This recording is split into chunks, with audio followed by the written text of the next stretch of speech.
والتين والزيتون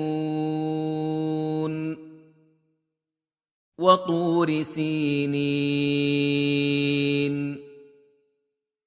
وهذا البلد الأمين لقد خلقنا الإنسان